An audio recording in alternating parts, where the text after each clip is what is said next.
ఆంధ్రప్రదేశ్ ముఖ్యమంత్రి జగన్మోహన్ రెడ్డి గారికి ఆపద ముప్పు ఉందా? ముఖ్యమంత్రి జగన్ భద్రతపై ఇంటెలిజెన్స్ డీజీపీ నివేదిక ఇప్పుడు ఒక్కసారిగా అవాక్ చేస్తుంది అందరినీ. ముఖ్యమంత్రి గారికి అప్రమత్తంగా మరింత భద్రత పెంచాల్సిందిగా సిఫార్సు జారీ చేశారు. ఏకంగా సీఎం పర్యటనలకు నేపథ్యంలో 2 హెలికాప్టర్లు ఎప్పుడు సిద్ధంగా ఉండాలి అంటూ రాష్ట్ర ప్రభుత్వం కసరత్తు కూడా ప్రారంభించింది. ముఖ్యమంత్రి వైఎస్ జగన్మోహన్ రెడ్డి గారి ప్రాణాలకు ముప్పు ఉంది అంటూ ఇంటెలిజెన్స్ డీజీపీ నివేదిక ఇచ్చారు. మావోయిస్టులు, ఉగ్రవాదులు, సంఘ విద్రోహ శక్తుల నుంచి ముఖ్యమంత్రి జగన్మోహన్ రెడ్డి గారికి ప్రాణహాని ఉంది అంటూ ఆ నివేదికలో స్పష్టంగా పేర్కొన్నారు. ముఖ్యమంత్రి జగన్మోహన్ రెడ్డి గారికి అత్యంత కట్టుదిట్టమైన భద్రత కల్పించాల్సిన బాధ్యత ఉంటుందని డీజీపీ స్పష్టం చేశారు. మరికొన్ని వారాల్లో ఏపీ ఎన్నికలు వెళ్తున్న నేపథ్యంలో ఈ నివేదిక ప్రాధాన్యత సంతరించుకుంది. ఈ క్రమంలోనే ముఖ్యమంత్రి జగన్ పర్యటనల కోసం 2 హెలికాప్టర్లను రాష్ట్ర ప్రభుత్వం సిద్ధం చేస్తోంది.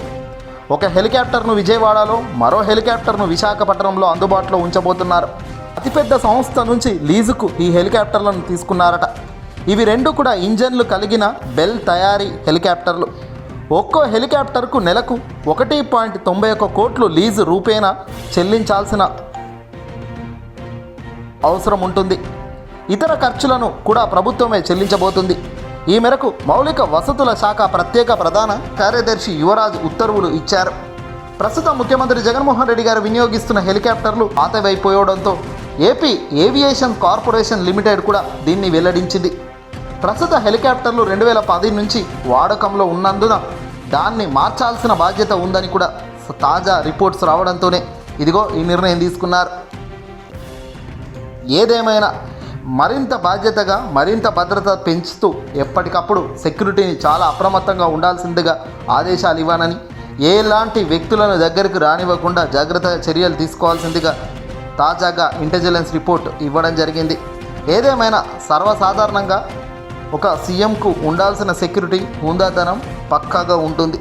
కానీ మరింత అప్రమత్తంగా ఉండాల్సిన అవసరం ఉందని వచ్చిన ఈ రిపోర్ట్తో సెక్యూరిటీ డిపార్ట్మెంట్లు అన్నీ కూడా ఒక్కసారిగా మరింత అలర్ట్ అయ్యాయి. ఎలాంటి సమయంలోనైనా సరే ఎమ్మెల్యేలను, మంత్రులను సైతం ఓ టైంలో దగ్గరికి రానిచ్చే పరిస్థితి కూడా ఉండదు ఇక రాబోయే రోజుల్లో. ఈ వీడియోని అసలు లైక్ కొట్టి షేర్ చేయండి. పేద ప్రజలకు అండగా, ప్రజానికంకు దేవుడిగా మారిన జగన్ను కాపాడుకోవాల్సిన బాధ్యత ప్రజల వైపు కూడా ఉంటుంది. ఎవరు ఎలాంటి ఇబ్బందులకు గురి చేయకుండా ఎవరికి వాళ్ళు తగిన చర్యలు తీసుకోవాల్సిందే.